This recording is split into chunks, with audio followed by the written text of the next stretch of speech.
Thanks for joining us for another edition of The Small Business Show with Cheyenne Malone, exclusively on ASBN.com. Hi everyone, I'm Cheyenne Malone. You are watching yet another edition of The Small Business Show. So HR, human resources, we know it's at the heart of every successful business. And so today we want to talk more about the world of HR for small businesses in particular.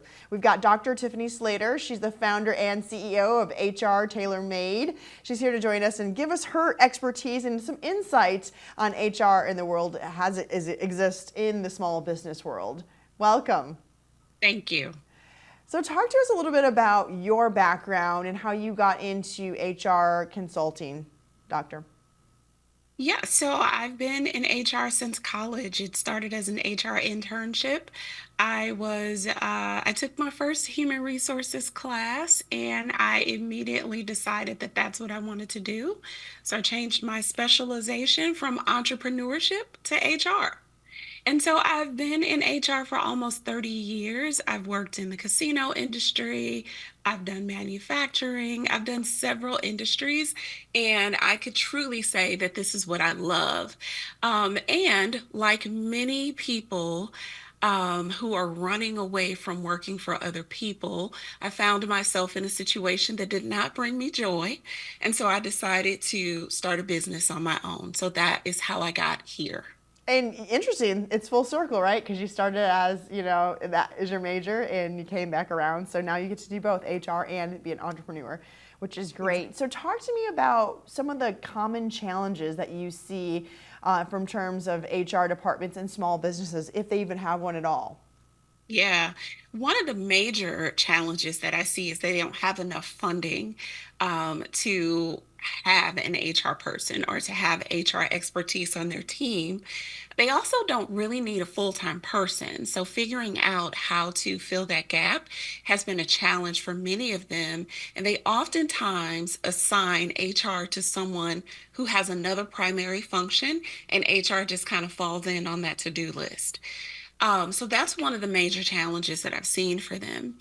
In terms of actual HR related processes or practices, I'm noticing that many small businesses tend to hire individuals in as a contractor on a contractual basis when they should actually be an employee.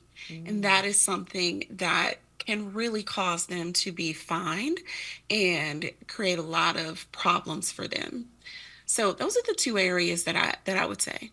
And interesting. So, when you look at a small business and you see one maybe struggling to attract and get, that top talent in, especially in this day and age when we have a very competitive market, what strategies do you recommend for small business owners there? Yeah. Well, first, I always tell small businesses and nonprofits, we work with nonprofits as well. I always tell them you should always be recruiting and make sure that you do that through your social media. So you want to tell the employee story via social media.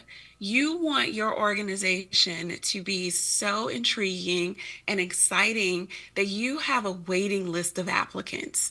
So don't wait until you know that you have an open position to start talking about the wonderful things that you do for your team in your organization. Start today. Start talking about how great it is. Post pictures of your employees and some of the outings that you all do. If you're creating candles together one day, take pictures, post about it, post some quotes. Have some of your team members give you quotes about what it is, what it feels like to work in your organization, and post about it. You want potential applicants to be salivating at the thought of working as a part of your team. I like that idea because oftentimes you look for testimonials from clients, but not necessarily your own employees. So that makes complete sense for sure. How can small businesses, compete at that higher level, especially when you're looking at major companies, bigger companies, when they offer some of the, plethora of nice benefits and also, career development opportunities? If you're a small business owner, how do you compete with that?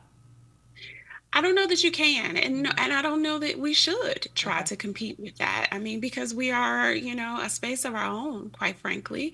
I think that what we need to do is be very clear with applicants and let them know we're not the big guys, right? We're Mhm. small, but here are some of the benefits that we provide as a result of being small. You have an opportunity to be on the ground level as we grow. So you get to learn all of these different things as we get bigger. You have more opportunities to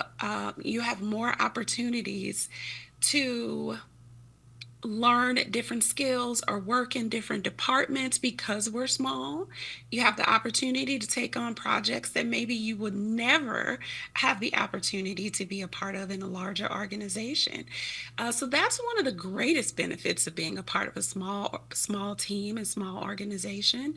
In terms of benefits and perks in working for small businesses, we can still offer some of those things, but obviously they're not perhaps going to be as plentiful as a larger organization. We can still offer insurance benefits and dental and vision and life insurance and gym memberships and do all of the cool things. Um, my clients are doing some really unique things in the benefit space. I have a client that is so excited about ensuring that her team members take vacation. She's paying them to take vacation. Wow. So they need to put in a 1 week of vacation, actually take it. And when they come back and can prove that they actually went on vacation, she has given them a $2,500 stipend. Wow. That is next level, and you won't see that in corporate America. You will not. You won't. So the benefits are different and they're very unique to the individuals that are a part of the team that they serve in smaller organizations. And because we don't answer to a board or um, stockholders, Mhm. we can be creative and we can do some things that are outside of the box. How important is company culture? It's everything. Mhm. In every organization, large or small, company culture is what makes or breaks an organization. It can also make or break people. So, True. which is why so many people are leaving organizations because the culture was not a good fit for them, or it was toxic, or I mean, it could be so many things. But culture is super important because it impacts the way that a person experiences the work, the way that a person experiences the people that they work with. So we have to be hyper vigilant about the culture that we are creating and how we sustain the culture that we want to ensure our people experience. Makes sense. Okay, so as we progress and move forward, how do you see HR evolving in the small business sector over the next few years? Yeah, well, personally, I hope that it continues to evolve, and I hope that small businesses get to a place, again, small businesses and nonprofits. I hope that they get to a place where they are comfortable outsourcing HR to the experts and not leaving it inside and giving it to people who don't have an HR expertise. So outsourcing is growing. It is absolutely a space where I'm seeing some traction, which is a good thing for me.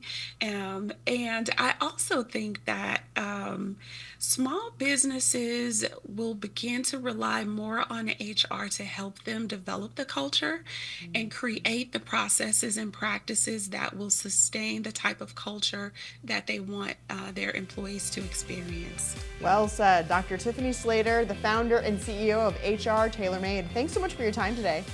Thank you.